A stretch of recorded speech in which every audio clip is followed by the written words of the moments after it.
Hola, ¿cómo andan? Bueno, soy Evelyn Diasifo, ella es Débora, escritora también, colega, ha editado y publicado su libro Alisa con tinta de luz.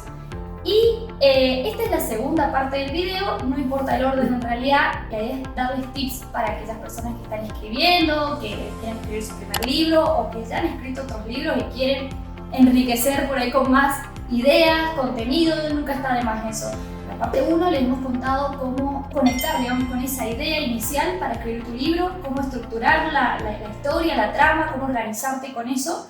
Y en este video hemos decidido enfocarnos en los personajes, en los diálogos para que sean diálogos creíbles y personajes creíbles. La creación del personaje, la historia del personaje es muy importante para que el lector cuando lea la historia conecte con esos personajes también y con el diálogo de la trama. Con Débora vamos a contarles cómo hacemos nosotras al escribir para enfocarnos en esa parte tan importante de la narrativa y de la historia que uno está escribiendo. Bueno, personajes. Hacemos una ficha técnica inicial antes de empezar. Sí, algo con algunos puntos muy básicos como para tener una idea de cómo va a ser nuestro personaje. Ficha técnica física sería. Sí, más que nada física, como para que podamos trasladar esa persona que tenemos en nuestra mente en papel y poder dar algunos detalles. Perfecto.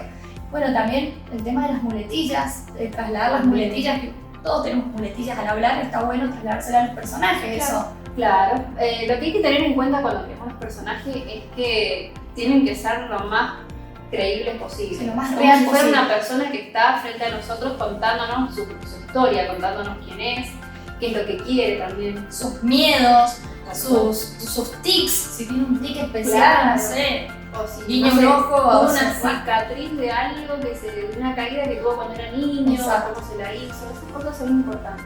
Y también sería, con respecto a la historia de los personajes, el trabajo, a lo que se dedican, qué es lo que estudian, cómo es su día a día, ¿cierto? Claro, su día a día. Si bien nosotros no vamos a trasladar todo eso que encarnamos en las fichas a la novela, sí es importante que nosotros los conozcamos al personaje para poder conectar con él. Exacto. Es como sentarse a tomar un café con un amigo y decir, bueno, contame, Exacto. ¿qué pasó con tu vida? ¿Qué te marcó? ¿Qué no te marcó? ¿Qué te llevó a tomar tal decisión el día de hoy? Básicamente es hablar con alguien. Exacto, y aparte también para que en lo largo de la historia, cuando estamos escribiendo, tenga coherencia ciertas reacciones que tiene ese personaje. ¿Por qué hay algunas cosas que lo detonan? ¿Por qué hay algunas cosas particulares que lo enojan? Trasladar eso también en la historia, más allá de que no se explique todo desde un principio, porque la idea no es largar la bola de todo lo que es el personaje al principio de la historia, porque eso no es la idea.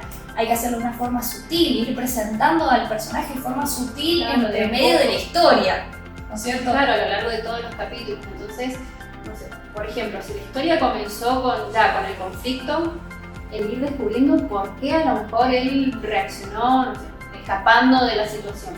¿Por qué le escapó? ¿Qué le pasó en su vida que lo llevó a escapar de enfrentar sus miedos? Exactamente. Y también con el aspecto físico. No hace falta que lo habíamos dicho en el otro video también, no hace falta decir de una que tenía, no sé, pelo castaño, mide 1,90, tenía nariz repingada o la boca, no sé. O sea, no es necesario porque eso lo vas marcando de a poco. Claro, de a poco. Por ejemplo, la altura, la podemos marcar, por ejemplo, al narrar decimos que, no sé, que el personaje se tuvo que poner puntitas de pie para alcanzar algo o se tuvo que agachar para pasar por un lugar, entonces ya das a entender que el personaje era alto o era bajo. Y no lo decís directamente. Por ejemplo, también decir, y se acomodó las gafas. Claro, se sacó las gafas, se puso las gafas, entonces la persona que lo lee se está imaginando que tiene gafas, no hace falta decirlo explícitamente. Si tiene algún vicio, por ejemplo, vas a narrar la historia de alguien que bebe. Exacto.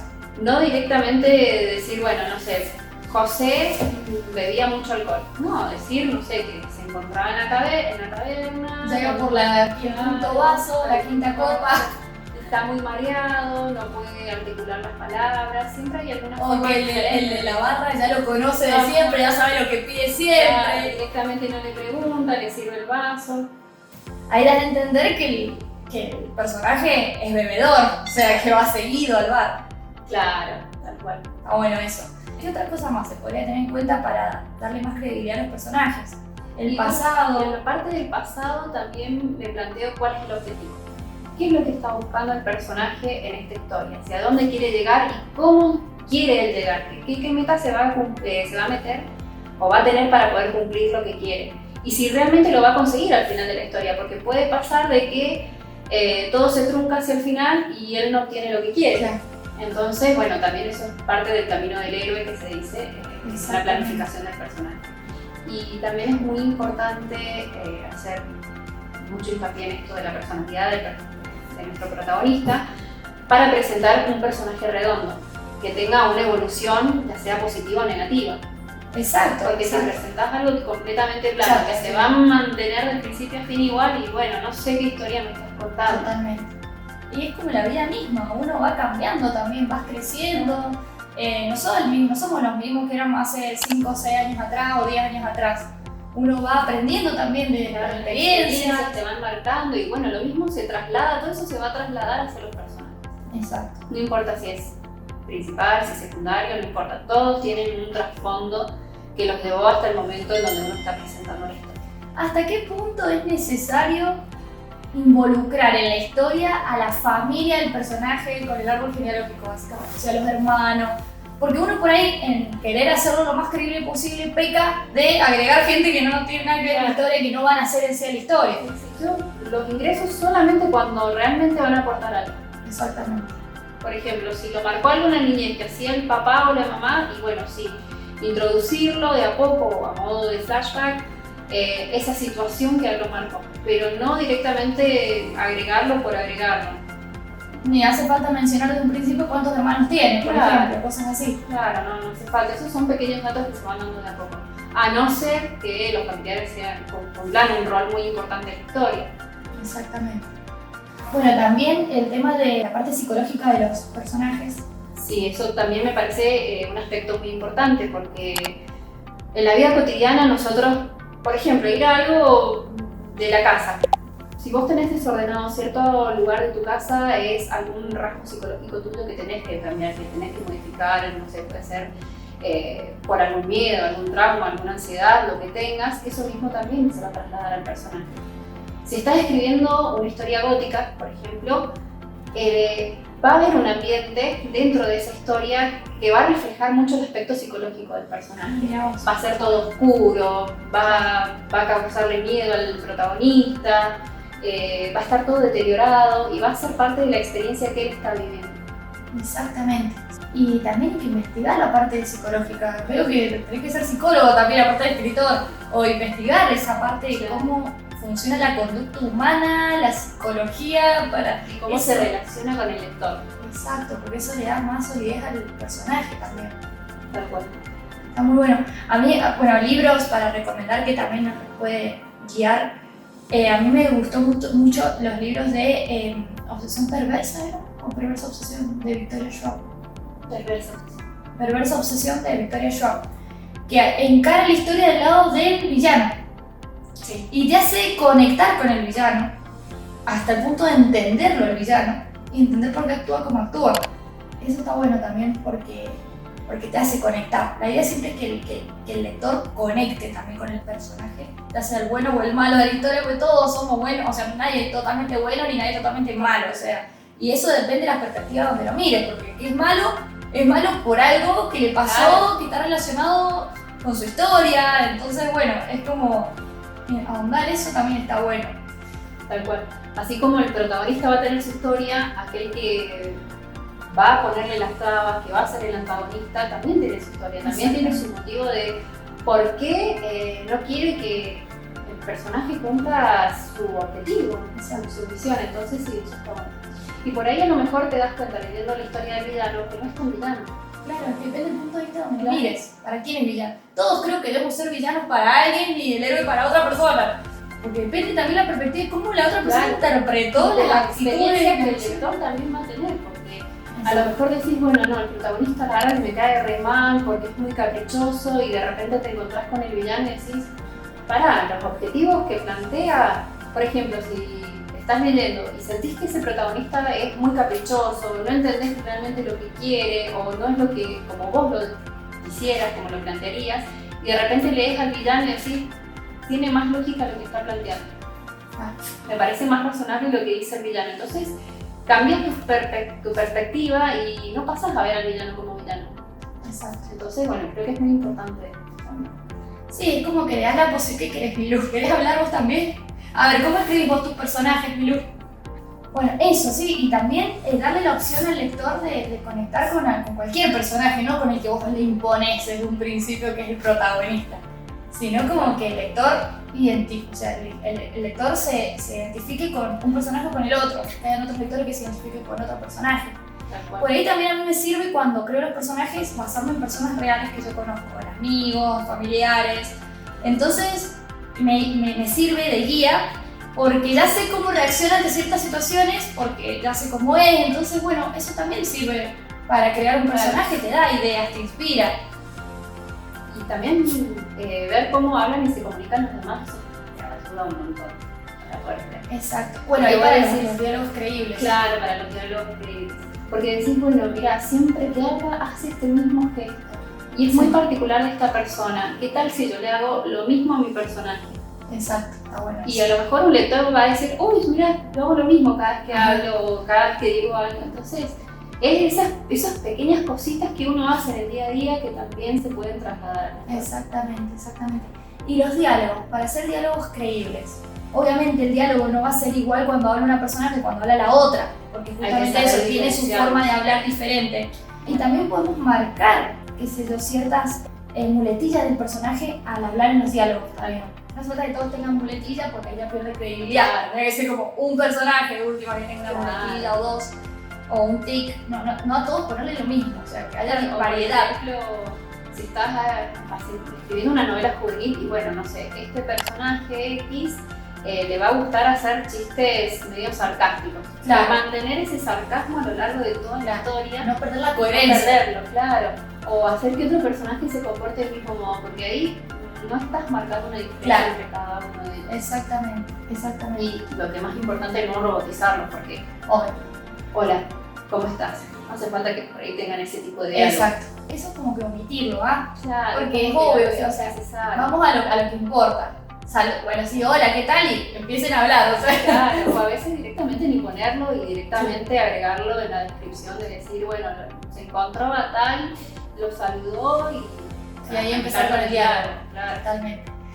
¿Cómo manejamos el dijo? Dijo, respondió. En el español tenemos muchos sinónimos para el dijo, pero hay que saber emplearlos. No siempre se puede reemplazar porque a veces queda como forzado o no es coherente a lo que está sucediendo o lo que se va a contar a continuación. Por ahí, para no repetirlo tanto, yo prefiero directamente ir a las aclaraciones, ir a una acción directa del personaje. Por ejemplo, ya regresaste de tu viaje y bueno, en vez de poner dijo tal, se puede directamente poner Emanuel acomodó su cabello o Emanuel se reposó en el marco de la puerta o se recargó, lo que sea, y no acudir siempre al dijo. Aparte se supone que si está en la radio de diálogo es porque lo dijo, así que no hace falta que se aclare. Es más, puede pasar que directamente ponga en la radio de diálogo lo que dijo y después contesta el otro personaje y después el otro. No hace falta tampoco estar en cada rayita de diálogo, cada el diálogo empezar a aclarar qué pasó. Sí, también me parece importante a veces identificar en qué tono de voz. Totalmente. Porque no es lo mismo un diálogo plano, chato, a decir, no sé, gritó o se notó exaltado, susurró. Totalmente. Yo tengo una guía, me he escrito en un papel, una hoja, todos sinónimos, o sea, palabras para reemplazar el dijo. Por ejemplo, si lo dijo enojado, se ofuscó. Tengo un montón de sinónimos, esto lo pueden buscar en internet incluso, sinónimos de palabras de enojado o de enojo, que signifiquen enojo, y ponen todas las palabras. Después, lo dijo tranquilo o cuando hablan tranquilo, bueno, susurró, balbuceó, murmuró, son todos sinónimos que van a reemplazar con su voz calma. Si no, si gritó, o sea, si lo dijo gritando, no hace falta poner, lo dijo gritando. Gritó, punto. Hay que evitar esas redundancias también. Son redundancias que al lector como que le chocan, es como que te sacan un poco del contexto. Estás leyendo y como, bueno, sí, obvio que lo dijo ahorita. Está bueno que eso sí se tenga en cuenta. Después, ¿qué más? Por ejemplo, aclaraciones. Si es muy largo el diálogo. Si es muy largo lo que dijo un solo personaje. cortar en el medio con alguna aclaración está bueno, Sí, está bueno para también no saturar tanto. Exacto. Sí, porque quedas muy saturado, te cansa y perdés el hilo de lo que estaba diciendo. Aparte, imagínate el personaje hablando, algo re largo. Va a ser alguna pausa en el medio. Bueno, ponés las rayitas, hizo una pausa y después continúa de última. Si no, pobre, no respiraba. Claro, que lo respiró. Hablas así, pero bueno, eso está bueno porque le da más realismo. Y hacer gestos también, porque de hecho Totalmente. nosotros cuando hablamos en este momento movemos mucho las manos. Exacto. Los personajes también van a hacer lo mismo, se van a O se van a rozar, arrastrar, se van a acomodar el pelo, o van a mirar para otro lado, van a mirar el pelo. O sea, van a estar mirando un punto fijo, pensando antes de continuar a hablar. ¿Entendés? ¿Qué sé yo? Eso también le da como realismo. Yo lo que hacía en un principio, porque me costaba darle ese realismo a los diálogos, era imaginármelo como si fuese ya una grabación de una serie o algo. ¿Cómo actuarían esos personajes, esos actores? ¿Cómo lo harían? ¿Cómo lo representarían lo que yo estoy queriendo transmitir con el personaje? Entonces, bueno, en la imaginación vos decís, no va a estar así paradito como un soldado. Va a hacer algo, no sé, va a caminar por la sala, va a toser porque a lo mejor se quedó sin aire, lo que sea, y va a hacer algo. Esta pregunta que te voy a hacer es como más técnica por ahí. Por ejemplo, en el diálogo está un personaje hablando, pero mientras él está hablando, el otro personaje hace un gesto. ¿Lo aclaras en el mismo diálogo que el otro personaje hizo un gesto? ¿O lo aclaras después? Lo aclaras después. Lo que más se recomienda es que si vas a hacer una actuación, tiene que corresponder directamente a quién está hablando. Siempre va a corresponder a la acción que está realizando ese personaje. Si vos querés acotar algo que está haciendo el otro, lo recomendable es que sea aparte. Está bueno saberlo eso, porque a veces que uno no sabe cómo acomodarlo. Claro, a no ser que lo haga a la par del mismo personaje. En un duelo de miradas y bueno, sí, obviamente lo vas a poner junto a lo que está hablando. Exactamente. ¿Qué otro tip podemos dar con respecto a los diálogos? No usar el mente, no, eso era la narración. Más que nada en la narración, cuando estás narrando. Porque en los diálogos, cuando uno habla, por general a veces metes. Sí, metes lamentablemente, Claro. lastimosamente. También para que sean increíbles los diálogos tenemos que pensar cómo hablamos nosotros, cómo nos comunicamos con los demás. Cuando hablamos no vamos a estar en una estructura de decir, no, esta palabra no es correcta. A veces nos equivocamos, Claro. cometemos los errores, O vamos hablamos a y insulta. o vamos a insultar, es lo más natural. Totalmente. Nada, está bueno eso, darle como. No hacerlo tan correcto tampoco a los Claro, personajes. uno no habla correctamente No, como total, si tuviera el claro. diccionario ahí a la vista. Exacto, exactamente. De imaginarse que uno lo está hablando. Claro, imaginarte que uno lo está hablando, prestarle atención a las series, empezar a estar más atento y más alerta a lo que vemos, cómo hablan otras personas, y tomar eso de ejemplo. Y una aclaración técnica que esto, puede sumar, el tema de la raya de diálogo que se utiliza no es la raya de diálogo que está en el teclado de la computadora, la que ya viene por defecto. No es ni la cortita ni la media, es una más larga que está en la parte de símbolos. Cuando van en Word, cuando están en el Word, documento Word, van arriba en la parte de herramientas, símbolos. Sí. Ahí buscan la más larga, es La la, más del medio, pero la Y más si larga. no, con que el la otra. atajo de del teclado sería Alt 0154. En Ah, la mayoría de las computadoras Alt 0, 154. 154. Sí. Y en otras es 0174. Depende del modelo de la computadora. Exacto. Va a ser. Igual es una información que la pueden googlear ahí en internet. Exactamente. Y les va a salir. Pero no hagan el doble guión. No, el doble guión. A veces utilizan el doble guión para que quede larga, pero el tema es que después cuando ese libro se va a editar, salta que hay dos guiones. Entonces hay que estar reemplazándolo, como el doble de laburo, doble de trabajo. Igual por ahí lo que he visto mucho, más que nada en las plataformas, es que meten el guión de diálogo entre medio de la narración. Siempre va a ir aparte el diálogo.